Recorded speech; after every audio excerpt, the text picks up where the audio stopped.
Asia की सबसे बड़ी उद्योग नगरी की बदहाल सड़कों व नेशनल हाईवे की दुर्दशा को लेकर बद्दी के विभिन्न सामाजिक संगठनों व स्वयंसेवियों ने गांधीगिरी के तहत प्रदर्शन किया। हाथ में तख्तियां उठाकर स्वयंसेवियों ने बड़े शहरों में होने वाले प्रदर्शनों की तर्ज पर शाम को 4 बजे पूरे बद्दी शहर की प्रमुख सड़कों व हर चौक पर प्रदर्शन किया और सरकारों को उनकी जिम्मेदारियों के प्रति चेताया। न कोई नारेबाजी और न ही किसी सरकार व विभाग को सिर्फ केंद्र और प्रदेश सरकारों को नागरिकों के मूलभूत अधिकारों के प्रति चेताया। इस प्रदर्शन ने एशिया की सबसे बड़ी उद्योग नगरी बद्दी के औद्योगिक शहर की छवि जहां धूमिल हुई, वहीं केंद्र सरकार दावों की भी हवा निकलती नजर आई।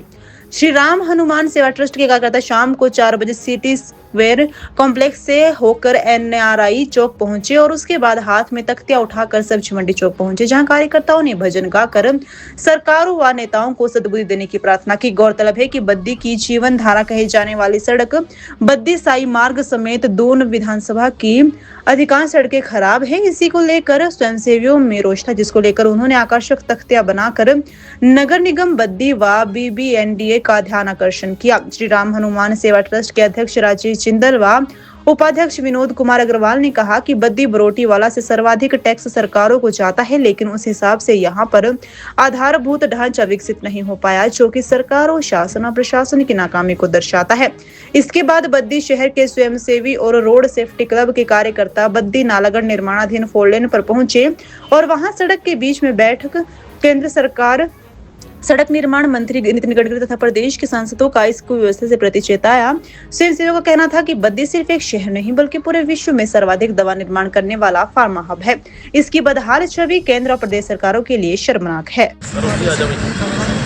जय हिंद दोस्तों, आज मैं एशिया के सबसे बड़े औद्योगिक hub, pharma hub, engineering hub जो 2004 में इंडस्ट्रियल एरिया बना था, अटल बिहारी वाजपेयी जी ने पैकेज दिया था।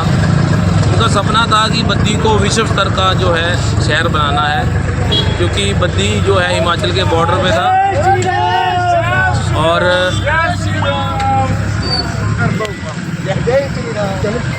उसको लेकर उनकी एक सोच थी, क्योंकि बद्दी है हिमाचल का प्रवेश द्वार। अगर आप दिखाएं थोड़ा सा, तो उसके तहत पर हमारे शहर की क्या हालत होगी। 20 साल पैकेज आए हुए होगा।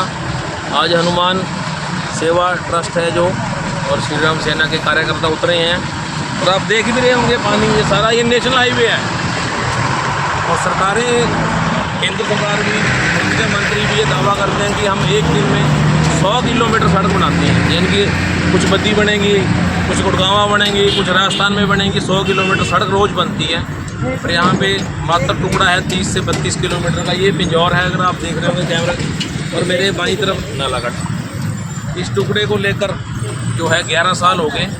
तो हम बात करेंगे राजेश जिंदल जी से।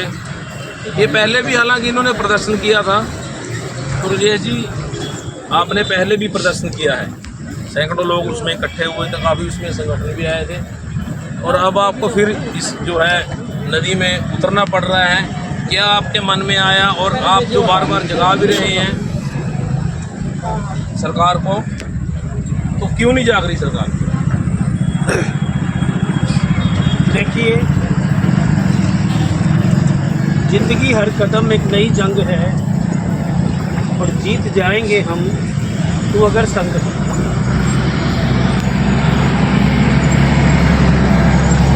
हमेशा आपकी बात पर बस मैं इतना ही कहूँगा, मैं राष्ट्रीय स्वयंसेवक संघ का स्वयंसेवक हूँ।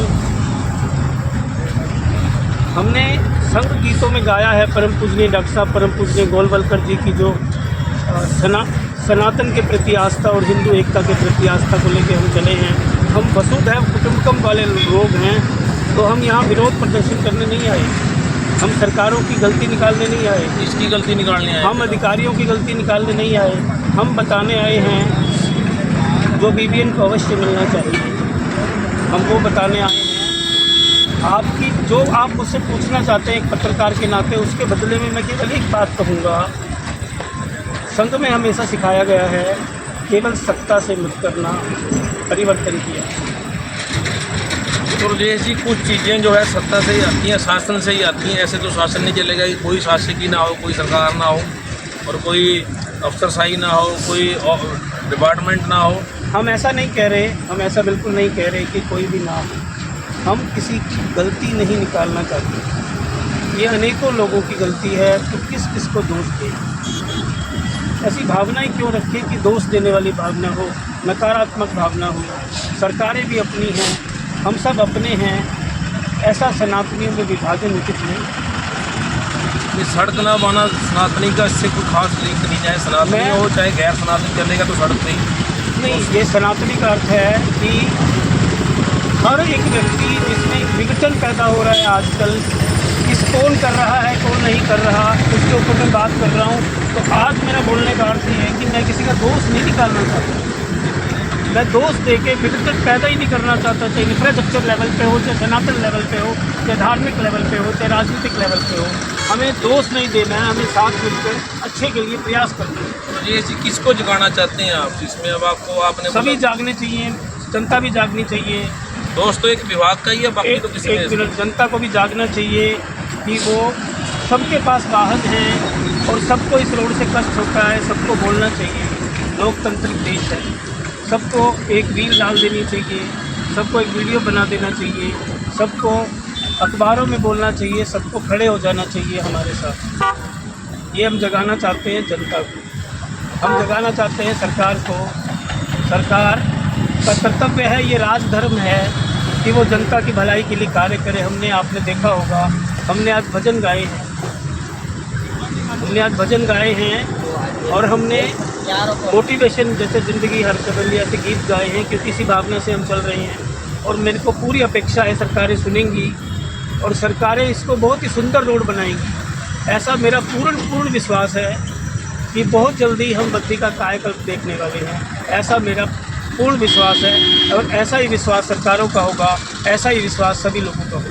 धन्यवाद। तो ये थे हमारे साथ राजेश जिंदल जी। अभी आप जो है बद्दी नालागढ़ हाईवे पे खड़े हैं। मैं छोटा सा इंटरव्यू किया इनका। ये कुछ चीज़ों से हालांकि बच रहे थे कि किसी का दोष नहीं है, दोष तो किसी न किसी का होता है। अगर टैक्स देते हैं तो सरकार को जाता है, सरकार की जिम्मेदारी है। सड़क बनाने की 11-12 साल इस सड़क पर हो गए हैं। उद्योग जगत हो, व्यापार जगत हो, ट्रेड हो, चाहे आम लोग हो। आप पीछे देख रहे हो, लोग पैदल भी जा रहे हैं। हालांकि भारत में हर व्यक्ति के पास वाहन नहीं है, पैदल भी लोग यहाँ से निकलते हैं और स्ट्रीट लाइट भी नहीं है, रात को भी निकलते हैं। ये जहाँ हम खड़े हैं ये सड़क है। इन्होंने एक छोटी चीज़ जगाने के प्रयत्न किए यहाँ। ये इनका जो आज का मकसद था वो भीड़ लाना नहीं था। ये जो इनकी टीम है छोटी सी, ये तख्तियाँ लेकर आएंगे, ये बहुत बड़ी एक चीज़ है कि आज भी हिमाचल जो है, जहाँ पर आर्थिक राजधानी कहा जाता है हिमाचल को, तो 150 करोड़ रोज टैक्स यहाँ से जाता है। पर हालात इस तरह के बन गए हैं कि नागरिकों को सड़कों पर उतरना पड़ रहा है। ये काम जो सरकारों की जिम्मेदारी है। अब कल टेंडर खुलता है नहीं खुलता है वो बात की बात है। बहुत लंबा समय हो गया। मैं आखिरी सवाल आपसे करूँगा कि जो आपने कहा कि हमने अब धरने पे बैठना है, 1 मार्च का जो आपका धरना है उसको लेकर आप क्या कहना चाहेंगे? 1 मार्च और बैठेंगे, आज का प्रदर्शनी काफ़ी है? नहीं, 1 मार्च तो हम 11 बजे से 2 बजे तक कार्यक्रम करेंगे। उसके अंदर हमने बीबीएन में रहने वाले जिनके पास वाहन हैं, हर व्यक्ति को, हर यूनियन को, हर बद्दी को, हर सदस्य को हम चाहते हैं कि वो हमारे साथ बैठे। हम उसमें 2 प्रकार की मांग रखना चाहते हैं। एक सड़क सुरक्षा, इन सब चीज़ों की। एक हम चाहते हैं कि जो टोल अत्यधिक बढ़ा दिया गया है वो बहुत ही पीड़ादायक है और पहले ही ऐसे ख़राब रोड हैं और टोल भी लोग ज़्यादा दें, तो ये एक अधर्म कार्य है। सरकारों को ऐसा नहीं करना चाहिए। ये बताइए कि जो 1 मार्च को आपका प्रस्तावित धरना प्रदर्शन, क्या उसमें चक्का जाम है? नहीं, हम पूरा लोकतांत्रिक तरीके से करेंगे। कोई हम चक्का जाम नहीं करेंगे। ये 3 घंटे का कार्यक्रम होगा और 11 से 2 बजे सभी लोग उसमें शामिल करेंगे। तो ये थे राजेश जिंदल जी हमारे साथ। अभी प्रदर्शन भी किया, गंदे पानी में भी चले। तो इनका कहना है 11 से 2 तक जो सांकेतिक धरना प्रदर्शन है, चक्का जाम नहीं है। ये कहते हैं किसी को हम जो है संकट में नहीं डालना चाहते। हम नहीं चाहते कि जो लोग हैं वो तंग हो जाम की वजह से। रविवार होता है तो इन्होंने कहा कि कल अगर टेंडर नहीं खुलता है, कल टेंडर अगर नहीं खुलता है तभी ये कार्यक्रम होगा। अगर कल टेंडर खुल गया तो हम फिर सरकार को समय देंगे क्योंकि हर काम में समय लगता है, तो वो समय के बाद फिर अगर कोई बात नहीं होती है तो हम समय समय पर इसके बारे में लोगों को जागरूक करते रहते हैं। धन्यवाद।